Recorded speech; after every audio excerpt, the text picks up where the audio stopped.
Naranasan ng kakaunting bilang ng mga biyaherong magtatawid dagat sa Batangas Port kaninang umaga. Pero ang buhos ng mga biyahero posibleng maranasan mamayang gabi o bukas ayon sa pamunuan ng Pantalan. Para sa detalye, makakasama natin live si Denise Abante. Denise?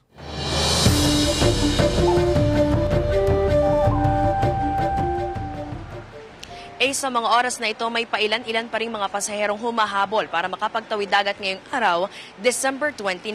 Wala na rin ang mahabang pila ng mga pasahero sa ticketing booth. Halos wala ng biyaherong naghihintay sa passenger waiting area na ito sa labas ng terminal building sa Batangas Port kaninang umaga. At di gaya noong mga nakarang araw, walang siksikan at mahabang pila sa harap ng ticketing booth sa loob ng Pantalan. Pero ang ilang biyahero na hindi umabot sa biyahe ng barko, sa loob ng terminal building na lang nagpalipas ng gabi. Gaya na lang ng mag-anak na ito ni Beverly na patungong Ojongan, Romblon. Sa Pantalan na sila natulog para makatipid sa gastos. Mahirap ang pabalik-balik, malayo, gastos pa. Maigi kung may pera. Ay gustong ko magbakasyon ng aking asawa doon sa kanila. Hindi binagbigyan ko.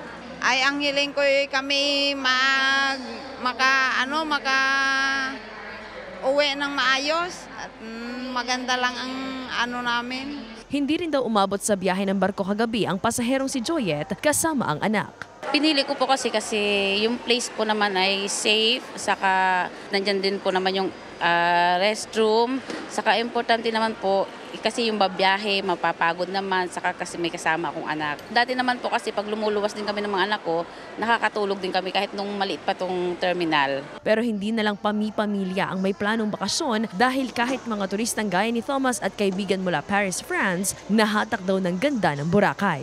Dito raw nila sasalubungin ang 2024. We are looking for a place to have fun, and we heard a good thing about Boracay, so that's why we decided, I landed like 2 days ago in the country. Ngayong Biyernes, huling araw ng pasok ng ilan bago ang salubong sa bagong taon. Inaasahan ang posibleng buhos pa ng mga pasahero ngayong hapon o mamayang gabi. Sabi naman ng Marina 4, sapat ang mga barkong babiyahe at nakataas pa rin ang relaxation order sa mga barko hanggang January 3. Ibig sabihin, oras na mapuno ang mga barko, wala nang hihintaing oras pa ng pag-alis at maaari na agad silang magtawid dagat para makabalik agad at mabilis ang paghahatid ng mga pasahero. At ang bilin ng Philippine Coast Guard kung nagbabalak na magbitbit ng mga paputok, huwag na raw gawin lalo't isa yan sa ipinagbabawal ipasok sa barko. Ayon sa pamunuan ng PPA Batangas, umabot sa mahigit 8,000 outbound passengers ang naitala simula kaninang umaga hanggang kaninang alas 4 ng hapon. Pero titingnan pa rin daw nila ang posibilidad kung may pagdagsa pa ng mga pasahero mamayang gabi. Ace? Maraming salamat, Denise Abante.